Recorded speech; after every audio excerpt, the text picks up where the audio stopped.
Welcome back mga kasakal to another episode, travel episode of The Married Life. Today is my birthday. As you can probably notice, yung mga ganitong travels namin more likely during special occasions. So it's my birthday today and we're going back to Pampanga, San Simon, Pampanga in Puricos cabin. Okay? So magkikita kami nila Pacey, ni Mother Dear and Father Dear. The initial plan was for me to pick them up, but it's late already. So we decided na doon na kami magkita somewhere in NLEX to eat our lunch together, and then sabay-sabay na kami papunta sa Puricos cabin. Okay, and again we'll take you through our travel. This time we'll add up our travel experience, kung gaano ba kalayo, nakakainip pa, and whatnot. But the usual would be there: customer service, the place, the food, and the room. Okay, so ayun, I'm officially again starting this travel birthday vlog of mine. Tara, biyahe tayo.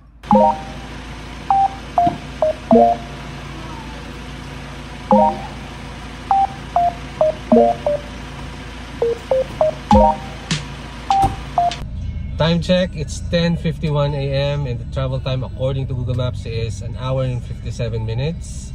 Let's go!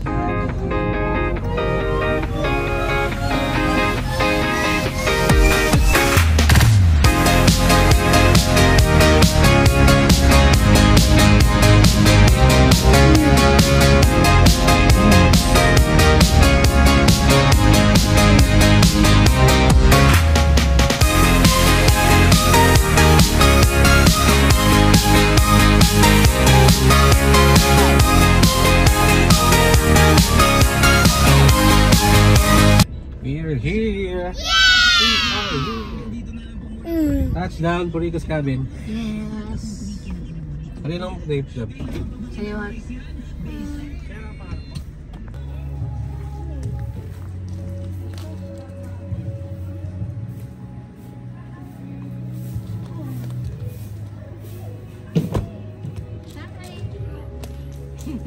Touchdown, Puricos cabin.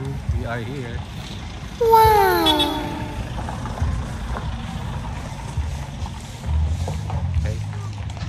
So we'll go to the office muna. Check-in muna kami. See you back later. Bye-bye.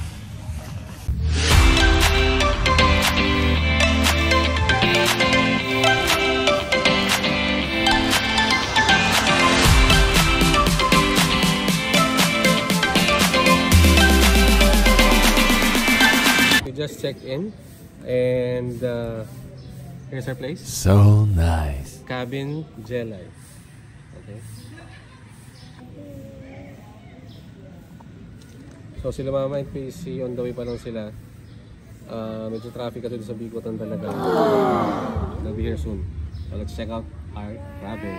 Welcome back mga kasakal. So after checking in, andito na kami sa aming cabin. We're still waiting for Pacey and Mother Dear and Father Dear. Meanwhile, quick room tour.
2,000 years later.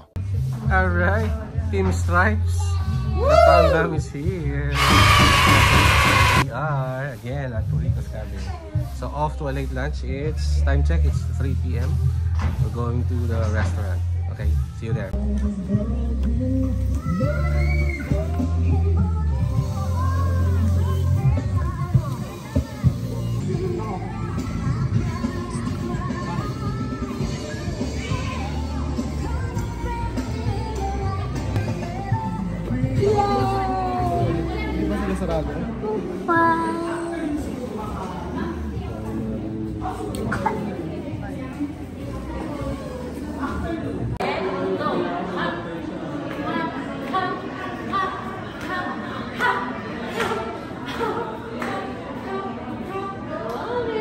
Muna ako, no? We're still waiting for food. Not so good of a current experience, no? Nande? Though it's a Friday, yung restaurant nila may event, no? At dyan sila well, I think it's some sort of a training because yung sa VAUSI, Violence Against Women, so may training sila, dyan sila lahat. So what? Well, hindi mo na ako maarte, but if you're someone who wants to relax, low for peace, yun sila. So nag-training, may speaker, and then kanina may nagbibideo okay pa during their siesta time, so it's not so relaxing. So a minus for me. So I guess the problem is wala silang mga function hall dito sa Puricos. So I think, like I said, it's not so good of an experience. Oh no! Doon sa mismong restaurant. Okay, kasi kung mga guest ka, kumakain, gusto mag-relax, enjoy the food, not so relaxing, and not sure if you'll be able to enjoy the food. So hopefully, taste of the food would overturn the experience in Historia Restaurant at Purico's Cabin. Okay, so we'll take a look at the other amenities. Maybe take a swim. So swimming pool is open until 12 midnight. Sa cabin mismo meron kaming small jacuzzi there, so you'll see that later. Okay, bye bye.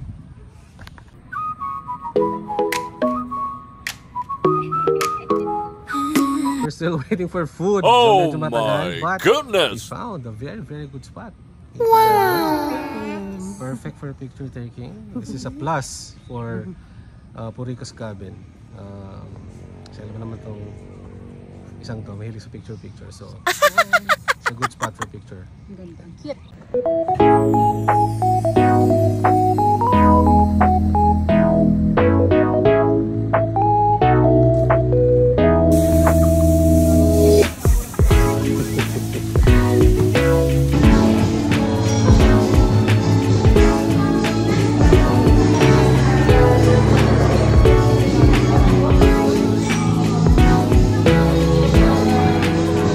One eternity later. Lunchtime at 4 p.m.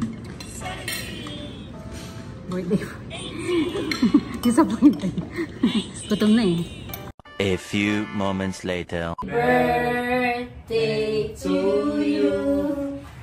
Sing a bit. Happy birthday to you. Happy birthday, happy birthday, happy birthday to you. Yay! Blow, baby, blow. Blow. Blow. One more. Low. Yay! Happy birthday, Daddy. Thank you.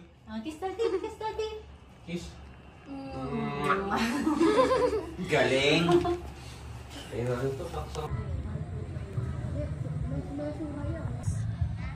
Good evening mga kasakal. Time check, it's 6 p.m. So swimming time sila. Ako baka bukas na ako. So picture, I'm the photographer in charge for today. So doon na sila visit. Fully booked actually si Purico's Cabin Friday.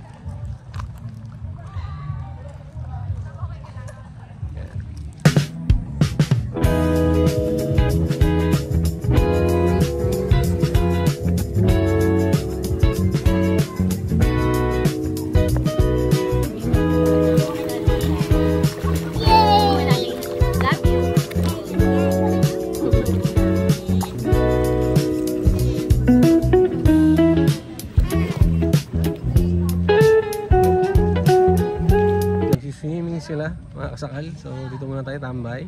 At sa pag-iikot ko, look what I found. Oh, wow! Siyempre, when you see a hoop, shoot or shoot. Let's go!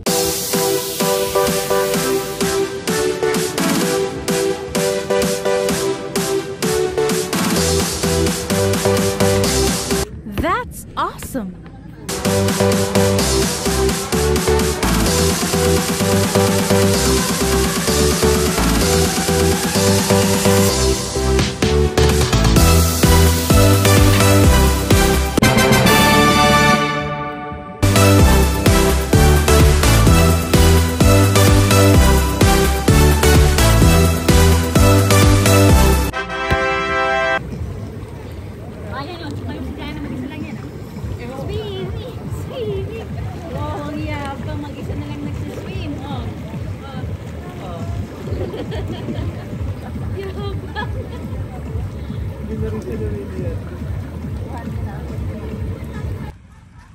Okay. Done swimming, umahon din, ayaw niya na umahon. Achievement unlock siya kasi nagamit niya ng kanyang arm float. Okay? Without assist. Perfect! Napakayabang. Si Father din, rasa na yun. Umahon siya agad eh. Si Lamigin yun eh. Mahina sa lamig. Okay. So ayan, going back to our cabin. Okay. Dinner kami dahil late lunch kami, sobra, baka mga 9:30 na kami mag-dinner. Last call is 10 PM. Hindi nagsasawa ang bida. Habang nagpapalaw si Ate P, Jana, swimming pa rin. Meanwhile, Smoking area, para beer. So, kumuha ako ng extra blanket. Medyo manipis ang blankets nila. And ito pala yung mga camper vans nila. Ayan o, you can see. I think good for 2 people to couple lang siya. Ano sila, I think 3? Yun yung isa. Okay. So may sarili silang jacuzzi dyan. Off to dinner. Busog pa, kakain na ulit. Meron no choice, kesa magutom tayo mamaya. Diba? So ayan, hanggang 12 midnight tong pool. Oh, wow! Tapos again, meron mga sabay kaming may event dito. So ayan, medyo video ka sila dyan. Okay. So yun lang talaga kanina, wala silang function room. Kaya na-store yung pang mga guest. Okay, so maybe improvement soon to get some function rooms. Hindi ko naman sila masisi, of course. Sa hindi nyo kita, diba? But again, for those guests na may mga families and whatnot, well, for me, it's not so good of experience na kumakain ka. May mga nag-video kayo and whatnot. So usually you want to go to these types of places to relax, you know, and hindi siya so relaxing pag gano'n. Anyway, we're up to dinner. Okay, so we'll see how the food goes. Kanina okay naman ang food. 1 hour serving time. Oh my God. Although nag sila, masarap yung food, but yan, 1 hour definitely not acceptable. Let's see. At nag-advance order na kami for dinner, and let's see how the food is.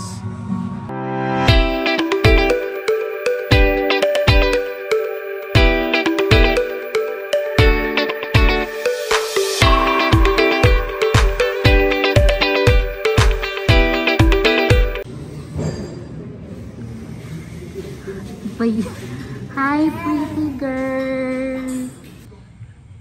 Good evening mga kasakal. Again, update. Consistent naman yung food nila. Okay. By the way, I'm back at our cabin. So, ayan, siesta time sila. Consistent naman yung food. We had dinagoongan, tokbet, sinigang again, and then sisig. And then tinapa rice. Masarap yung tinapa rice nila.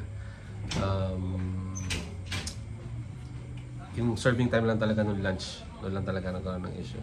Other than that, sana medyo goods na when it comes to food. Alright. Okay, and by the way, shout out to my brother for my Las Vegas shirt.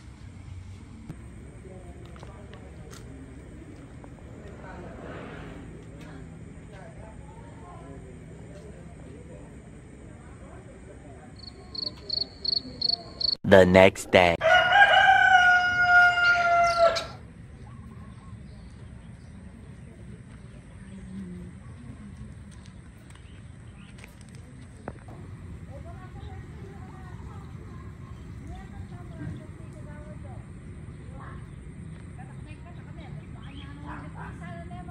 Good morning mga kasakal, we're back. Good morning from San Simon, Pampanga. Okay, so it's around 7:30 a.m. time check. I just ordered our breakfast. Ayan, nag-buffet na naman yung may event, so marami sila. So nag-order na ako para in a bit we can eat breakfast na. Si Jana tulog na tulog pa, napagod ka kasi. So breakfast and then we'll go back swimming again before we check out. Check out is at 12 noon later. Alright. Breakfast time. Dito kami sa cabin nag-breakfast dahil tulog pa ang aming little princess. Ayan, so good morning. Yan.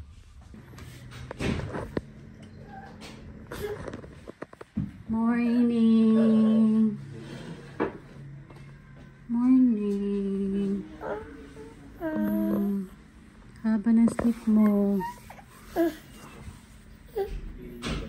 And we're going swimming again. Jana just woke up.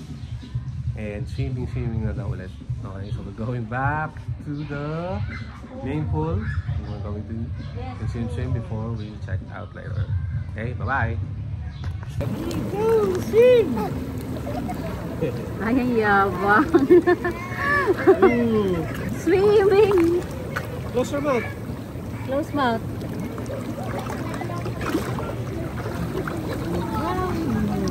Yay!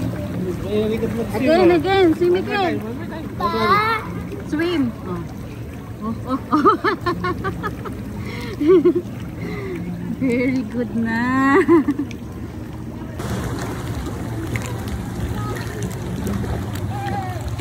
Close mouth.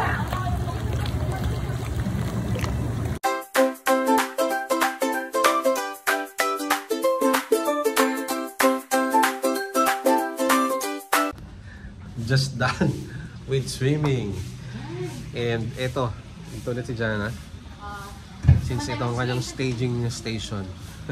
Hindi pa siya nakaka-move on sa pag-swimming. So para medyo mild ang kanyang transition out of the pool. Buti merong mini jacuzzi dito. So dyan muna siya. Pagbabalaw muna ako. Then after ko, then saka silang dalawa ni DJ. Alright. Then check out na 12 noon.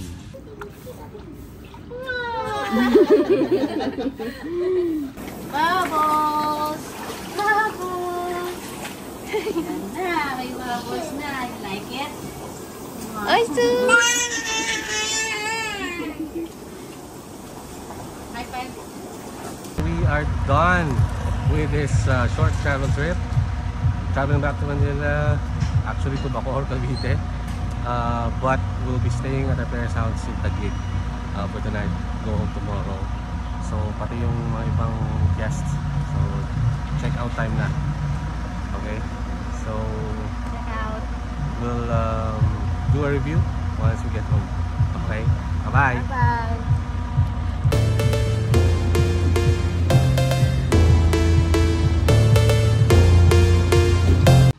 Good evening mga kasakal. So as you can see, I am at our living area. Just got back. Very tiring day. Just finished unpacking. So si Jana and si Jane, they're both sleeping na. No? So just quick review to end this travel vlog for Purico's Cabin in San Simon, Pampanga. So again, we'll be rating according to customer service, the place, the room, and then the food. Okay, so number 1, customer service, and again this is in discussion with Jane. 7 out of 10. Okay, not too bad, but still again room for improvement in terms of customer service. Number 1, upon arrival, they're fully booked. Okay, we booked Friday. Napakatagal mag-open ng door. So I guess our take is, if you're expecting, you know, especially on time naman kami, a little bit early pa nga, 2 PM check-in, you're expecting guests. So sana naman may nakaabang dun sa gate na ready magbubukas. But it was not until some sort of, I think it's someone who's working there, na kumatok talaga ng todo, tsaka lang nabuksan and we entered. So upon entering naman, may nagsasamin dun to park on the side and then to go to the reception area first. to check in. So okay naman sa check-in, mabait si ate, very accommodating. He provided us the rules, instruction while we are checking in the Politos cabin, even the the time frames, even the time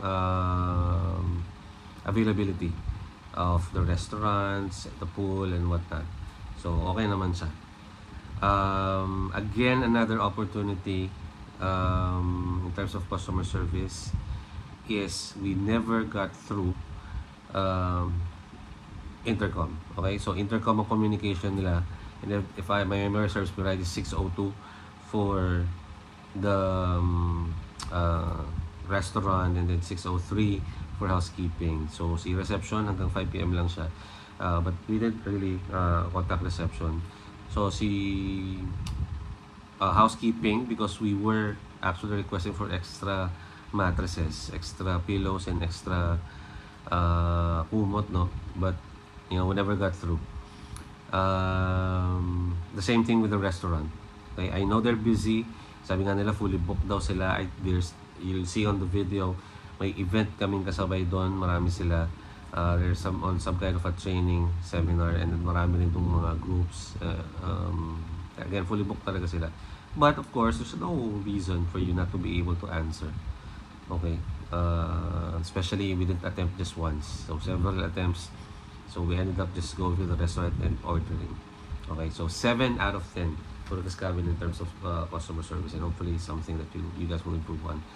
Second, the place. Okay, the place, very relaxing in place. Okay, a lot of trees all around, farm vibe. Okay, malaki ang swimming pool, and what we'd like, sabi nga ni Jane, is hanggang 10 yung swimming pool. May pang bata, mayroong pang matanda. The pool is, tama na, okay naman ang size. Di siya maliit, so accommodated kahit fully book kami. Hindi kami mukhang crowded dun sa pool. Maganda yung mismong facade ng restaurant, malawak yung lugar, may ATV pa na you can rent at pwede kang umikot doon. So still we rated 7 out of 10. Okay, why? Sabi ko, may kasabay kami, and you'll see this in the video. Doon sa mismong resto, doon nagsa-training yung ibang guests. So habang, and we were tired and exhausted during the trip. Syempre gusto mo kumain ka na, late lunch na kami actually. Andun sila nag-training and nag-video. Okay, again, and I mentioned this in the video, syempre naintindihan ko naman, kita is kita, but again, to customers like me who want to relax, have a relaxing view, enjoy our food, and hindi namin masyadong na-enjoy at least yung ambience. Ang ganda pa naman ng restaurant nila, may picture pa ako dyan sa restaurant mismo. So ayun, nag-video ko sila, maingay, may sounds, and then training. So walang function halls. Kung meron man, they did use it. Sana hindi nila pinayagan na doon mismo sa restaurant nagkaroon ng training and whatnot. So yun, not very relaxing for us. Had that not happened, I'll give it a 9 out of 10 in terms of the place, because maganda naman talaga yung lugar ni Politos Cabin. Maraming aesthetic, and marami kang pwedeng picture doon. The comfort rooms near the pool area, lagi ko sinasabi sa mga reviews ko, very clean naman, maayos. So okay na sa akin, but still because of that instance, 7 out of 10. And that sobrang dami kami, yung lunch namin 1 hour ang serving time. Okay, and again, like I mentioned, nag-apologize naman sila, which we appreciated, but the damage has been done. Sobrang gutom kami, isang oras pa kami naghintay sa pagkain. Okay, but the food, going to the food, so 7 and 7 customer service and place. The food, 1 hour serving, apart from the 1 hour saving time, okay naman yung food. Okay, so it's 8 out of 10 sa food. What would make it 9 or even 10? More variants. Okay, so the Filipino food, the usuals are there, sisig, caldereta, sinigang, the silogs are there, the pastas are there. Okay, but yun nga, dahil sa serving time and the not so good ambience because of that seminar, again, 7 out of 10. So tatlo ng 7 out of 10 yan. Last is the room. Okay, again, flat 7 out of 10 kami. Okay, as you see, it's not a bad rating, 7 pa rin siya, but again, the room for improvement. maayos yung room, malinis, no inappropriate odor naman, maayos ang CR, malakas ang pressure ng tubig.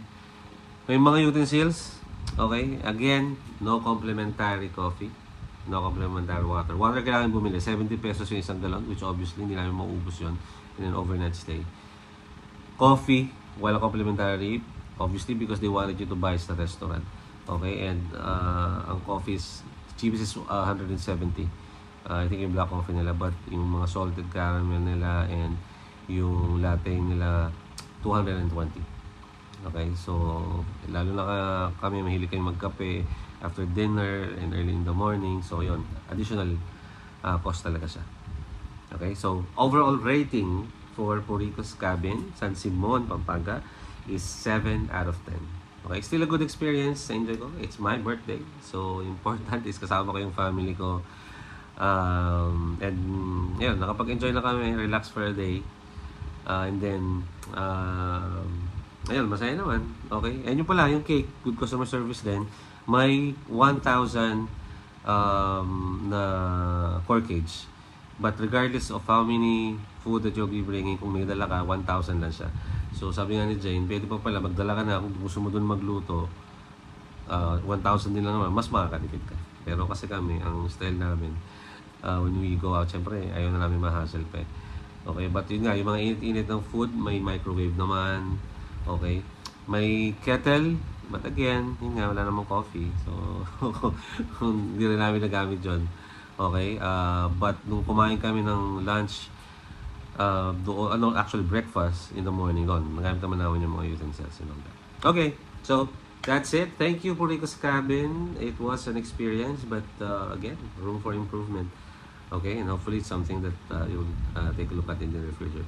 Okay, you guys decide if you want to, visit based on, our photos and videos on this upload. All right. Again, this is another episode of The Married Life. Like, follow, subscribe, and we'll see you in the next vlog. Bye-bye.